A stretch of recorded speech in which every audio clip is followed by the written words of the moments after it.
Rumi was gloriously blasphemous. Years ago I was in touch with a well-produced cultural magazine in Saudi Arabia. But as soon as they heard that I'd like to submit articles on Rumi, they said they couldn't mention Rumi in Saudi Arabia at all because he is considered blasphemous and his poetry is not allowed there. Rumi, like all true masters of the art of self-realization, was totally original. He was insanely gifted both creatively and mystically. In addition, he was wealthy, socially and culturally influential, had massive political power and was the most famous personality in the region during his lifetime and beyond. It's impossible today to imagine how popular poetry was at that time. It was the pop music of its time. The only massively popular art form really. Since local singers would put to music the verses of popular poets, their poems were both recited and sung. History remembers tyrants, prophets and poets. Tyrants were kings or rulers with distinct bloodlines or bloodthirsty military types who took lands by force. And the world only has a handful of popular prophets. So those two positions were near impossible to attain for highly gifted and charismatic individuals like Rumi. But to become a grand master poet, if you had the poetic chops, was a wide open field. Historically speaking, almost all creative types had to cater to a patron to survive and to be allowed to work and display their art. Be it the Vatican, the Medici family or various major landowners, the nobility and courts of kings. And with patronage always comes censorship, because ultimately you are producing and altering your work for the patron's approval. Rumi was the complete exception. The Sultan of the region at the time, part of the Qutb dynasty, was one of his students.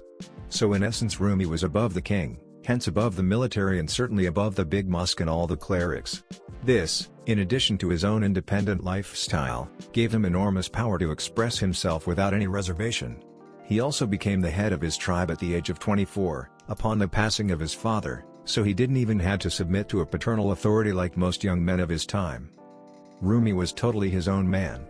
An utterly brilliant artist and a true genius who after the death of his mentor Shams became unstoppable. Although historically, and still today, in Middle East the clerics, or mullahs, would immediately execute blasphemous people, however, no cleric dared to censor Rumi's work.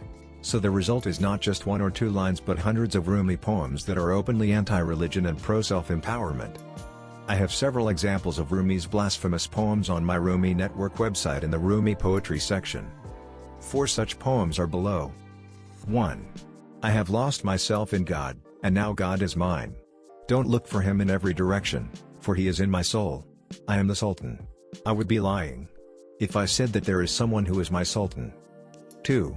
This is you, making me drunk in a monastery, turning me into an idol worshipper while I am seated at Kaaba. I have no control in this game of good and bad. 3. In the path of union, the wise man and the madman are one. In the way of love, close friends and strangers are one. That one who has tasted the wine of union with the Supreme Soul. In his faith, the Kaaba and an idol temple are one. 4. Alas, don't say those treading the path are not the chosen ones. That the followers of Christ, or the faithless are not the chosen ones. Because you are not chosen to be the keeper of secrets. You think that other are not the chosen ones.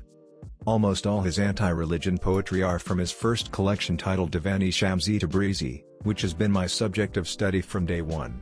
Rumi's brilliant mind mixed with his independent lifestyle gave him a unique sense of expression that is very rare in Mideast and is badly needed in today's highly oppressive environment.